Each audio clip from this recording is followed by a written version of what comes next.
शाह साहब, आप कैसे देख रहे हैं? जी बिस्मिल्लाह जी। सबसे पहले तो हम बात करते हैं 2025 का एंड और 2026 का शुरू। 2025 का जो एंड है ना 31 दिसंबर, उधर जो मून है वो टॉरस में है, यानी कि चंद्र जो है बर्क राशि में, और जो 1 जनवरी 2026 है उधर मून भी टॉरस में है। ये एक ऐसी बात है कि आप जब मून टॉरस में हो तो बड़ी खुश नसीबी का वो दिन समझा जाता है। तो पहला दिन जो 2026 का एक अच्छा मैं समझ रहा हूँ दुनिया के लिए साबित हो सकता है। गो के 8 अरब अवाम है, अब ये तो नहीं कि सारे ही इसमें खुशहाल होंगे, सारी हुकूमतें ठीक होंगी, लेकिन मैं इसको तरीके से आपको बताता हूँ। सबसे पहले ये है कि अगर हम पूरी दुनिया में, पहले मैं अपने ही बता दूं कि मेरी प्रेडिक्शन 2025 में कौन सी पूरी हुई थी। मैंने कहा था 7 से 8 त्यारे जो है वो इंडिया के गिरेंगे और हफ्ते वाले दिन हम जंग जीत जाएंगे। अच्छा, आपने पहले प्रेडिक्ट कर दिया था? जी हाँ। और दूसरा मैंने ये कहा था कि आयतुल्लाह खामनेई के हाथ में फतह की लाइन है। ये मेरी 2 अहम पेशन हुई, बाकी तो थी काफ़ी, लेकिन ये मैं समझता हूँ 2 बड़ी अहम थी मेरी। अच्छा सॉरी, मैं आपकी बात काट रही हूँ, थोड़ा सा आसान अल्फाज में समझाइएगा। आप सब हंस पड़ेंगे मेरे सवाल पे, लेकिन आम नाजरीन जो कि नहीं समझते इस नॉलेज को, ना मुझे इस चीज़ का इतना पता है, जैसे किसी भी मुल्क में जंग की प्रेडिक्शन होती है, वो आप लोगों को कैसे पता चलता है? वो मुझे दोबारा बताइए। जंग किसी भी मुल्क में जंग की प्रेडिक्शन होती है, जैसे आपने कहा 7 से 8 तैयारे गिरेंगे एग्जैक्टली, फिर आपने कहा कि वो आपकी प्रेडिक्शन सही साबित हुई, ये आप लोगों को कैसे पता चलता है?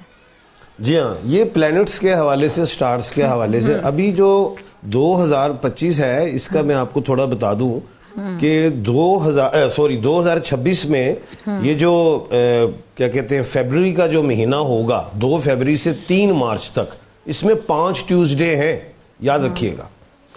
इन 5 ट्यूसडे में मैं समझता हूं कि दुनिया में कहीं भी कुछ सर्जिकल स्ट्राइक्स किसी नए मुमालिक से हो सकती है, किसी ऐसे मुल्क की जो पहले जंगों में है। एक तो ये चीज़ आप याद रखिएगा। दूसरी चीज़ जो है 27 अक्टूबर से जो है 24 नवंबर, इधर फिर 5 ट्यूसडे हैं। यहाँ पे दुनिया में फसादात में देख रहा हूँ, लड़ाई झगड़े होंगे। ये नहीं कि जंगें हो जाएंगी, ये नहीं कि 3rd वर्ल्ड वार हो जाएगी, ये इस तरह की बात है। अगर अब हम आए कि 2026 का जो जनवरी और फरवरी दुनिया में महंगाई होगी, मार्च से अप्रैल जो है इधर हम ये कह सकते हैं कि हुकूमतों के तख्ते उल्टेंगे।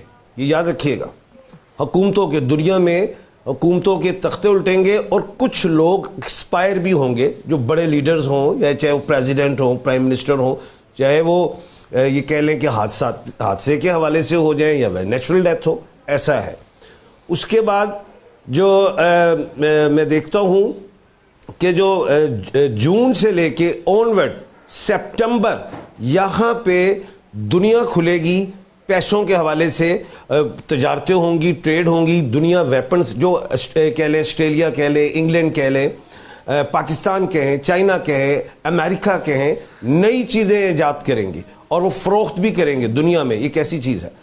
जब आएंगे हम अक्टूबर से दिसंबर, यहाँ पे फिर मैं कशीदगी देखता हूँ, झगड़े देखता हूँ सियासी हवाले से दुनिया में। मिडल ईस्ट में मजहबी लड़ाइयाँ हो सकती हैं, इसराइल वाला मामला, फ़लस्तीन वाला मामला, लिबनान वाला मामला, ये चीज़ें भी उधर आप देखेंगे।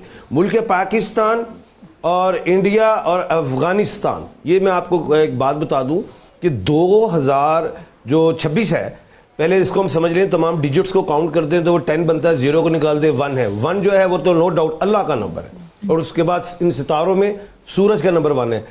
जुपिटर नो डाउट कि वो किंग है, और जो मिनिस्टर प्लेनेट है वो मार्स है, मरीख। अब जो दुनिया में 2025 में जो 8 जंगें हुई, बड़ी आगे हुई, लेकिन ये जो मरीख है इसने अपनी बादशाह छोड़ दिया, वजारत में चला गया। कहने का मतलब यह है सर्जिकल स्ट्राइक्स दुनिया में जरूर होंगी, लेकिन 3rd वर्ल्ड वार की तरफ नहीं जा रहे। अब ये नंबर जो 1 है ना, ये लॉर्ड है, जो सूरज है ये एक स्टार है, इसके इर्द गिर्द प्लैनेट्स घूमते हैं। एक बात मैं आपको बता दूं कि 2026 में जो है चाइना के ऊपर कुछ हमले की साजिशें होंगी, जंग नहीं होगी। अमेरिका कमजोर पिच पे आएगा, वो अपने एक नए ऑर्डर्स, वर्ल्ड ऑर्डर जारी करना चाहेगा। लॉर्ड की लड़ाई है, लेकिन यह है कि कोई भी किसी की बात नहीं मानेगा, कशीदगी होगी। वबा का साल है 2026, अल्लाह ना करे इसमें कुछ डिजीज़ वगैरह होंगी। अच्छा, उसके अलावा अगर हम देखें मादनियात के हवाले से या जो मेटल्स हैं ये महंगे होंगे 2026 में बेशुमार। जी ठीक है जी। शहजाद साहब, बिलावल साहब के हवाले से आपका नॉलेज क्या कहता है, आपकी एस्ट्रोलॉजी, आपके टैरो कार्ड्स? जी, एक कुलिया है मेरे पास, उस कुलिये में 1/12 वाले जो लोग हैं या 1/10, 1/11, 1/12 वाले जो लोग हैं, ये दौर जो 21वीं सदी में वही लोग वजीर आजम बनते हैं, वही लीडर्स बनते हैं और उन्हीं के साथ लड़ाइयाँ होती हैं। मिसाल के तौर पे शहबाज शरीफ साहब 1/12 है, आसिफ अली जरदारी साहब 1/12 है, इमरान अहमद खान साहब 1/12 है, अली मीन गंडापुर साहब 1/12 है। उससे पहले अगर हम देखें आरिफ अलवी साहब 1/12 है, सिकंदर सुल्तान राजा साहब 1/12 है। ये दौर जो है 1/12 का है। मुल्क पाकिस्तान से बाहर निकले तुर्की में, वहाँ पे तैयब रजब उर्दोगान 1/12 मैंने कहा जीतेंगे। इस तरह की बेशुमार पेशन को है, मैं एक बटों को बड़ा अच्छा समझता हूँ। तो माजी में कोई अहम शख्सियात का जिक्र करेंगे, माजी की अहम शख्सियात जो 1/12 रही है? अब मैं कुछ आगे हूँ। अब ये जो है ना दौर 21वीं सदी, यहाँ पे जो बिलावल भुट्टो हैं वो 1/4 के माने मालिक है, वो कभी भी नहीं वजीर आजम बनेंगे। आपके मुताबिक बिलावल भुट्टो जरदारी साहब कभी वजीर आजम नहीं बनेंगे? जी। अब जो उनकी बहन है आसफा भुट्टो, उनके नाम में इतनी पावर है, A B is like Atal Bihari, is Amitabh Bachchan, वो पावर में है, वो कभी ना कभी वजीर आजम बनेंगी। नंबर 2 जो मरियम नवाज साहबा है वो 1/4 है। अब 1/4 जो है ये कभी नहीं बनेगी। नवाज शरीफ साहब 1/4 है, नहीं बनेंगे। शहबाज शरीफ साहब 1/12। नहीं ठहरे, नवाज शरीफ साहब 1/4 हैं तो पहले माजी में वो वज़ीर आज़म बन चुके हैं ना, तब वो 1/4 नहीं थे। मैंने कहा ये 21वीं सदी है, अब जो दौर शुरू हुआ वो नहीं मुझे थोड़ा समझाए ना। 1/4 मतलब जारी बात है, अगर 1/4 वो हैं, पहले भी वो 1/4 होंगे, 1/12 नहीं थे, तब वज़ीर आज़म कैसे बने? यही तो बताना चाह रहा हूँ कि अब दौर 1/12 का है, पहले 1/12 नहीं थे, ठीक है, अब लड़ाई 1/12 ठीक है। मतलब अब जो आने वाले कुछ साल हैं उसमें जो 1/12 होगा वो ज्यादा प्रोमिनेंट होगा, वही होगा। अब इमरान खान साहब, अब एकदम इधर आ गया हूँ। अब इमरान खान साहब मुस्कुरा रही है, मुझे समझ नहीं आ रही सवाल, इसलिए मैं बार बार एक स्टूडेंट की तरह पूछ रही हूँ। जी जी।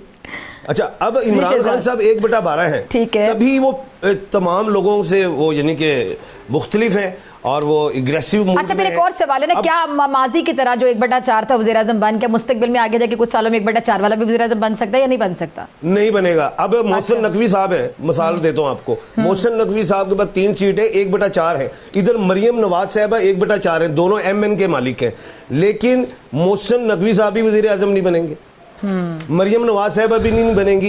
अब मैंने एक पेशन गोई की थी भी थोड़े दिन पहले, मैं कहा ये फरहान यूसुफ जो है ना हमारा जो अंडर-19 एशिया कप जो जीतने गया, मैं कहा ये कप उठा लाएगा, क्योंकि वो 1/12 था। अब कहने का मतलब ये है कि अब आइंदा आने वाले टाइम में, अब मैं आ रहा हूँ जरा इमरान खान साहब की तरफ। इमरान खान साहब जब तक जिंदा हैं, चाहे वो कैद में है, जब भी रिहाई होगी वो वजीर आजम बनेंगे। सियासत उनकी खत्म नहीं, अब सियासत शुरू हुई है। ये सुनिए जरा थोड़ा सा।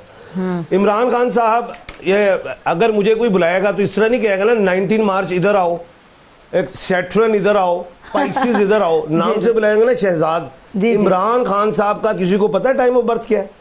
किसी प्लेस ऑफ बर्थ तो पता होगा, हाँ, डेट ऑफ बर्थ तो है, डेट ऑफ बर्थ से वो लिब्रा है, लेकिन according to name Imran Ahmed Khan sahab जो हैं वो एरीज के मालिक हैं नेम के एतबार से।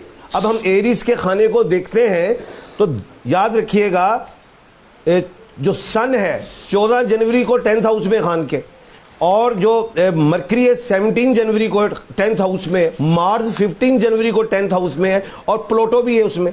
कहने का मतलब ये है कि 10 जनवरी से लेके ऑनवर्ड ये फरवरी तक मुज़ाकरात हो सकते हैं। अगर इधर PTI ने फ़ायदा उठा लिया तो उठा लिया। उसके बाद फिर खान के फर्स्ट हाउस में ये याद रखिएगा कि मार्च से लेके बिटवीन 30 अप्रैल तक Mercury and Mars, sun and the Venus मिलेंगे। वहाँ पे फिर बड़े अच्छे डायलॉग हो सकते हैं, और डायलॉग के बाद खान साहब की नो डाउट रिहाई होगी। और इसमें भी कोई शक नहीं है कि जब वो रिहाई होगी, हुकूमत जो है ये 2026 का जो नंबर 1 है, मरियम नवाज साहबा स्ट्रॉन्ग पोजीशन पे है, इसमें कोई शक नहीं है, दो राय नहीं है।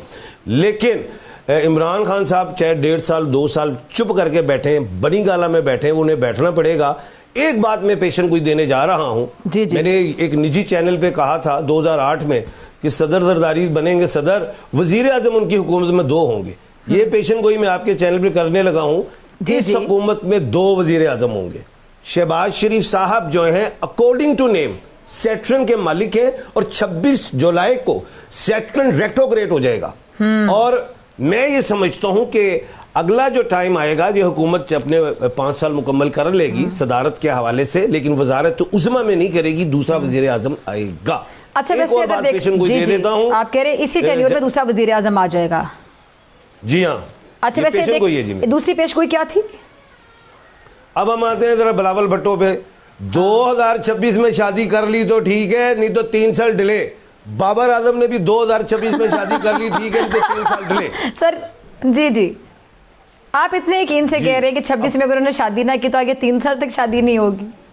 अब मेरे पास नॉलेज 5 है ना, मैं वो आपको वो बता दूं तो शहजाद साहब जी, जी। अच्छा, अब जरा इंडिया और पाकिस्तान की भी बात कर लेते हैं। ठीक है। इंडिया बिल्कुल जंग नहीं कर सकता और नहीं करेगा, ये तो अच्छी उसके बात ख्वाब है, ख्वाब ही रहेंगे। बहुत अच्छी बात है। अफगानिस्तान जो है वो उसको फितनतुल ख्वारिज जो भी हैं, जो भी वो पंगे करते रहेंगे, पाकिस्तान उनको यानी कि मिटाता रहेगा। पाकिस्तान अल्हम्दुलिल्लाह महफूज है, मजबूत है, और 2026 में महंगाई जरूर रहेगी मुल्क ठीक है। पाकिस्तान में, ठीक है। लेकिन 2027 में कुछ रिलीफ मिलेगा आवाम को।